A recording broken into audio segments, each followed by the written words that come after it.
김땡땡 54세 우측의 폐암입니다. 폐에 흉수가 차고 온몸이 퉁퉁 부은 부종을 갖고 있어요. 주 호소증은 25년 전부터 제1형 당뇨를 앓던 분으로 6년 전에는 뇌경색으로 뇌수술까지 받았고 2017년 9월에 폐암 진단을 받아 투병을 이어오시던 분입니다. 흉수까지 차서 힘들었으나 표적치료제를 복용 후에는 다행히 흉수는 말랐으나 발목부터는 부종이 심한 상태로 지내야 했습니다. 약 부작용이라 했는데 어느 날부터 인간은 약에 내성이 생겨서 도로 흉수가 차고 걱정했던 온몸에 부종이 생기기 시작했습니다. 더 이상 항암제로는 흉수나 부종이 빠지지 않았고 50kg이던 몸이 하루가 다르게 늘어갔습니다. 한 달 뒤에는 56.3kg으로 늘었습니다. 몸은 차고는 숨은 차고의 모발음임을 바로 잡습니다. 계단은 고사하고 평지를 걷는 것도 힘들어졌습니다. 소화불량에 변비까지 겹쳤습니다. 두통과 불면증, 어지럼증 등등이 있었습니다. 이제는 정말 막바지에 온 게 아닌가 하는 생각을 하게 되었습니다. 지난달에도 흉수를 빼고 왔습니다. 아니 56.3kg면 통통한 것도 아닌데 이렇게 생각하지 못했는데 이번에 키와 반비례하는 거예요. 네네. 우측에 비승격 곡지보, 양계사, 좌측에 패승격 해계보, 함곡사.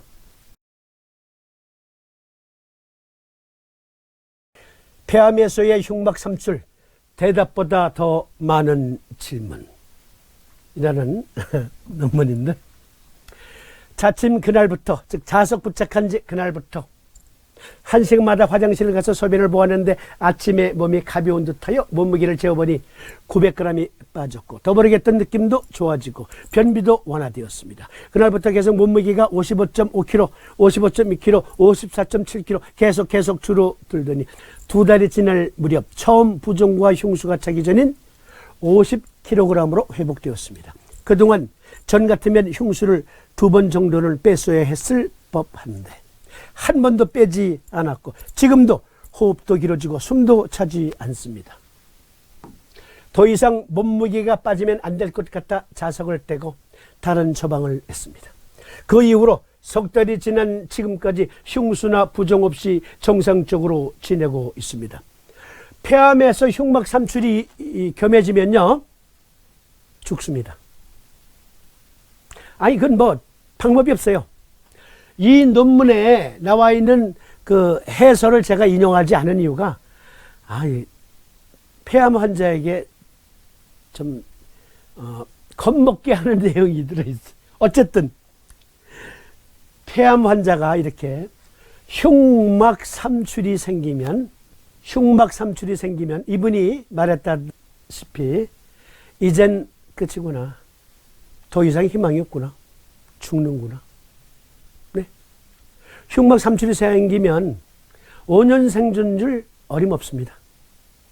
그런데 카밀로 신부님은 비승격, 폐승격을 기본으로 놓고 메디컬 아카데미 수준에서의 판단으로 몇 개의 경위를 더 추가했더니 석 달이 지난 지금 흉막 삼출, 흉수 부종으로 인한 증상은 더 이상 나타나지 않는다.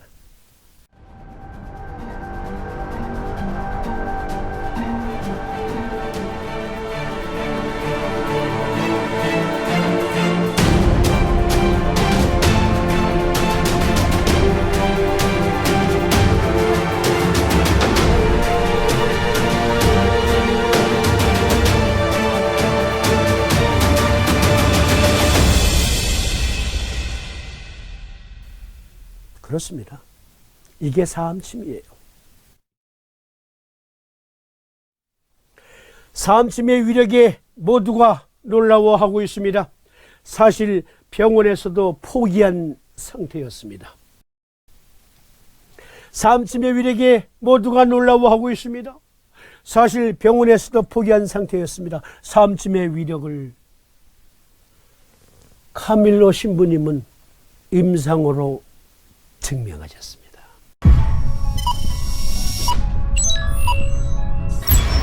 이땡땡 54세 직장암 환자. 잘 봐주세요. 항암 부작용인 항문 치료를 1도에 맞게 했다. 1도에. 항암제 6차 중 4번째 하고 있는데 항암을 할 때마다 항문 근처에서 출혈이 생겼습니다. 양이 제법 많아요. 변기가 빨갛게 보일 정도로 출혈이 있었고 그로 인해 빈혈까지 생겼습니다. 병원에서는 부작용이라 어쩔 수 없다며 지혈제를 처방해 주었지만 소용이 없었습니다. 항암을 하면 15일은 혈변을 보아야 했는데 겨우 멈추고 나면 또다시 항암을 해야 했고 그때마다 혈변을 보니 정말 견디기가 어려운 상태였습니다. 우측에 간정격 대도보 은백사, 좌측에 소장정격 곡지보 양계사. 지혈제인 섬유화세포를 만들어내도록 간정격을, 손상된 조직세포의 회복력을 돕기 위해 비정격의 일부와 피를 생산하도록 소장정격을, 항암 독소의 회수를 위해 대장정격의 일부를 썼습니다. 결과 하루 만에 출혈이 멈추었습니다. 교육기간 동안 출혈이 한 번도 나타나지 않았습니다.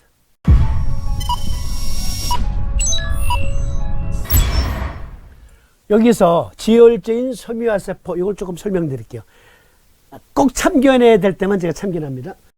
여기 논문에 보면 9개 사람의 1차 세포 유형에서 응고인자 합성의 특성에서 응고, 섬유 분해 시스템은 혈관 손상 후 상처 치유에 필수적입니다. 표준 패러다임에 따르면 대부분의 응고인자의 합성은 간, 혈소판 및 내피로 제한됩니다. 이들이 하는 일이다 이거예요. 간에서는 지혈 효소를 만들어내고요. 그러면 섬유아세포가 상처난 곳을 메꾸어 줍니다. 뒤를 이어서. 그러니까 저를 봐주세요. 삼두인께서 역류성 식도염을 간정격을 써서 치료했다. 그리고 출혈성 위궤양, 12장궤양을 간정격으로 치료했다 하면 이거 주역의 궤상이 어떻게 된 거야? 그 현미경으로 들여다봐도 답 안 나와요. 3, 4번님이 저한테 힌트를 주셨어요. 힌트를 주셨다고. 아니 뭐 집 앞인데 3, 4번님하고는 매일 만나잖아요 제가. 그리고 가끔 3, 4번님도 이렇게 이제 마실을 나가. 그러면 답답한 마음에 건봉사 입구에 사명당한테 쫓아가는 거지. 할아버지 저 왔어요 하면서 아니 우리 스님이 어디 출타하셨는지 아무리 불러도 말씀이 안 계세요.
그것이 궁금한 거? 아, 그럼 제가 또 말씀드리면 설명 주시고 그래. 진짜로? 3사번님은 사이언스, 메디컬 사이언스에 입각해서 인체를 보았고 사체 해부를 통해 그것을 확증하신 거예요. 생체 해부, 즉 동물 생체 해부. 그러니까 카밀로 신부님이 간 정격, 소장 정격 등등을 사용하신 근거가 서양 논문으로도 나오는 걸 보면 이들이 삼도인의 제자들이지 뭐. 이들이 삼도인의 제자들이다. 내친김에 혈증문의 한 내용을 소개합니다. 토혈, 구혈과 같이 꿀꺽 소리를 내지 않고 순혈을 도출하는 것이나 곧 엉키지 않는 위출혈이니라. 간경인지라. 간정격을 써라 그러시는 거예요. 이게 생략된 표현이고. 어쨌든 보세요. 간에서 하는 일이에요. 간에서 지혈 효소를 냄과 동시에 이렇게 섬유화세포, 콜라겐 등등으로 상처를 메꾸어 주잖아. 메꾸어 준다고. 간에서 하는 일. 족구름풍, 간 목경이 지휘하는 일.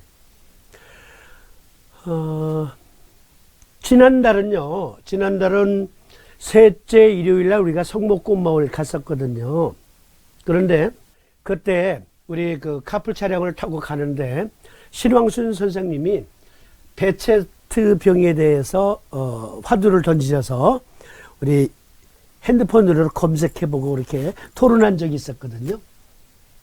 일단 베체트병이 무엇인지를 초간단 요약하고 신부님의 임상례. 베체트병은 반복적으로 입안에 궤양이 생기고 성기 부위에 궤양이 발생하며 경우에 따라서는 눈 안에 염증이 발생해서 시력을 잃을 수도 있는 만성 염증성 질환입니다. 구강 궤양이 생기고 성기부 궤양, 피부 병변, 포도막염은 눈을 시력을 상하게 할 수도 있고 그 외에 관절염, 신경 베체트병, 혈관 베체트병, 위장관 베체트병, 하여간 난치병. 약이 없어. 김땡땡 62세 3년 전부터 베체트병을 앓고 있었습니다.